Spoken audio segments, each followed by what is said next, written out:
Bienvenue sur Terre, une boule bleue perdue au milieu du vide intersidéral. Ici, aucune règle, aucun manuel pour donner du sens à tes journées. Aux yeux de l'univers, tu apparais et tu t'effaces sans aucune explication, à la vitesse d'un guépard sous Red Bull. Mais à l'échelle d'une vie, les choses changent. Ton imaginaire s'allie à la réalité pour donner du sens à ce que tu fais. Pourtant, le fil rouge de ta vie n'est pas écrit. Des chemins se présentent et c'est à toi qu'il appartient de choisir lesquels emprunter et quelle cohérence donner à ton parcours. Alors, comment bien choisir la route que tu souhaites prendre? Pour trouver ce chemin, je te propose aujourd'hui de répondre à la question suivante. Qu'est-ce qui est vraiment important pour toi? Et pourquoi j'aurais envie de me poser cette question? Cela guide tes choix, tes priorités et te permet d'aspirer au bonheur. Ah oui, tout de même. Aujourd'hui, je te propose de comprendre la notion d'importance.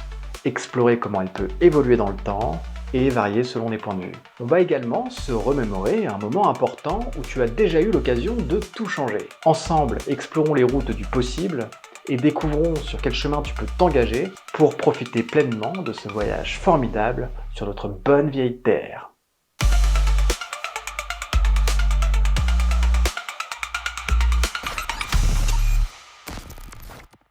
Il convient d'abord de définir ce qui est important. Je t'écoute.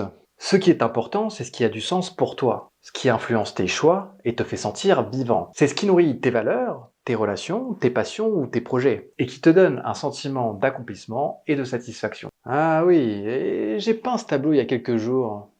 Qu'est-ce que tu en penses? Disons que cela illustre surtout le fait que tu as déjà validé un certain nombre de besoins. Ah oui? Et lesquels sont-ils? Pour mieux cerner ce qui est important, on peut s'appuyer sur la pyramide de Maslow. Elle décrit différents niveaux de besoins, allant des plus vitaux aux plus profonds, et qui structurent nos priorités dans la vie. La pyramide de Maslow est donc une hiérarchie de tes besoins. Mais pour ce qui est important, il n'existe pas de pyramide universelle, parce que l'importance est subjective et évolutive. Ah, c'est con! Cela dit, on peut imaginer une sorte de pyramide de l'importance qui va du plus immédiat au plus profond. Ouais, du genre... La survie immédiate, la santé, la sécurité et l'argent minimum pour vivre. Sans ça, tout le reste passe au second plan.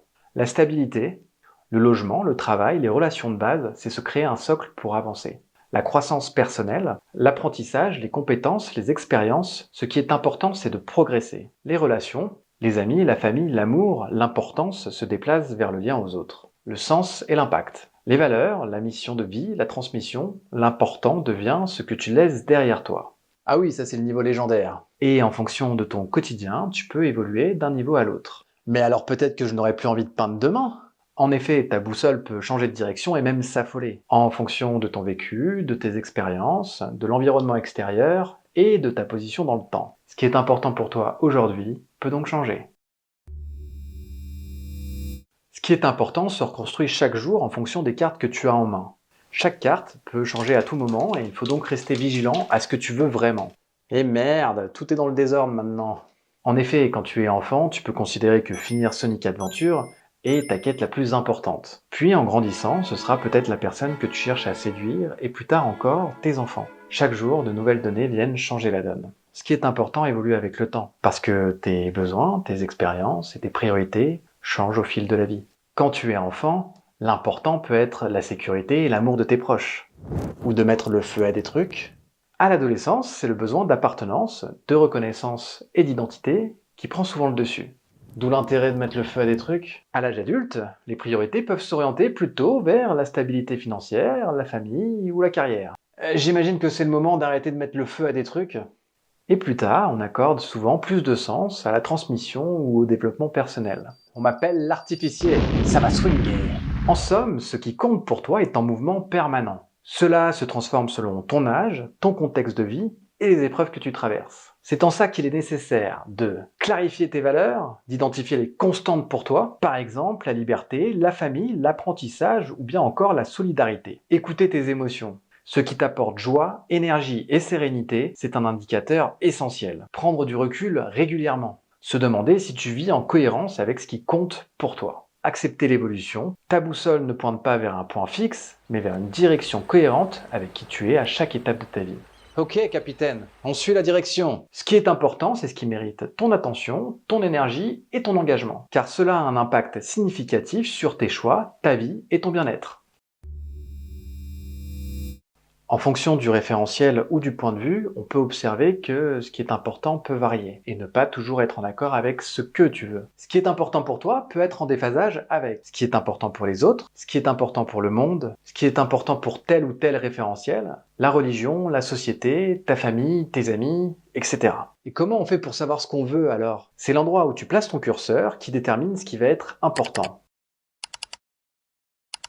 En effet, ce qui compte pour toi peut tout à fait être critiquable pour tes amis, tout en étant néfaste au regard du monde et complètement insignifiant au regard de l'univers. Quel bordel! C'est là que naît parfois un paradoxe profond. Ce qui a du sens pour toi peut entrer en contradiction totale avec ton environnement. Il semble donc être nécessaire de trouver quel est ton moteur dans ce que tu fais. Est-ce que tu agis pour toi, pour les autres, ou pour une cause plus vaste? On choisit à la carte alors? Selon le référentiel auquel tu te rattaches, tu trouveras du sens ou non à ce que tu fais. Nous sommes en mars 2020, une parenthèse déjà lointaine, pourtant rappelle-toi. Nous sommes en guerre. À cette période, l'inactivité collective laisse place à ta propre existence. Si tu te replonges dans tes souvenirs, je suis certain que tu t'es demandé à ce moment-là, qu'est-ce que je vais faire de tout ce temps? Apprendre une nouvelle langue? Finir ce jeu? Regarder Netflix en long et en large? Courir 1 heure?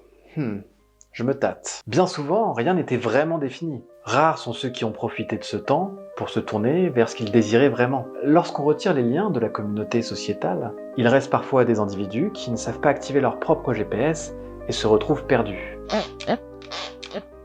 Et ça va, hein, je m'occupe comme je peux. Concrètement, il s'agit de réorganiser son emploi du temps pour passer plus de temps avec ses proches ou passer plus de temps sur des projets qui nous semblent passionnants. Passer de la réflexion à l'action, c'est aligner tes choix quotidiens avec ce qui est important. Prioriser, dire non à ce qui ne compte pas, consacrer du temps à ce qui te nourrit vraiment, c'est comme ça que tu aurais pu marquer différemment et profondément cette période. C'est là toute la force. Celui qui a la capacité de se battre pour ce en quoi il croit est imbattable, à condition qu'il y croit vraiment. Réorganiser un État au service du peuple, c'est jouable. Nani? Ce qui est important, ce sont donc tes valeurs, tes priorités, tes besoins essentiels à l'instant où tu y penses vraiment. Trouver une raison de se battre, c'est trouver ce qui vaut vraiment l'effort, même quand c'est difficile. Et en général, ça naît de 3 dimensions. Ce qui te tient à cœur, un projet, une valeur, une personne ou une cause qui résonne profondément en toi. Ce qui donne du sens, quelque chose qui dépasse la simple routine et qui te fait sentir que tu contribues, que tu avances. Ce qui t'ancre, un objectif clair, petit ou grand, qui devient ton repère quand tu doutes ou que tu traverses des épreuves. Parfois, cette raison apparaît dans les moments de crise, parfois dans des moments de clarté. Mais elle se construit surtout en expérimentant, en te confrontant au réel, en découvrant ce qui t'allume et ce que tu refuses de lâcher. Ce qui est important pour toi dépend à la fois de ce que tu as accompli dans ta vie et ce que tu souhaites mettre en mouvement pour la suite. Le niveau le plus élevé est atteint lorsque tu sais défendre ce qui t'anime et que cela peut résonner chez d'autres. Ce qui a de l'importance aujourd'hui peut très bien ne plus en avoir demain, et il est préférable de l'accepter. Chaque point de vue d'un observateur extérieur peut modifier le prisme de ce que tu juges essentiel. Prends donc le temps de définir ce qui est important pour toi, trouve une raison de te battre, et avance en croyant à ce que tu fais. Cela te rendra remarquable aux yeux du monde, et te permettra de te rappeler pourquoi tu es tellement unique. Alors, qu'est-ce qui est vraiment important pour toi ?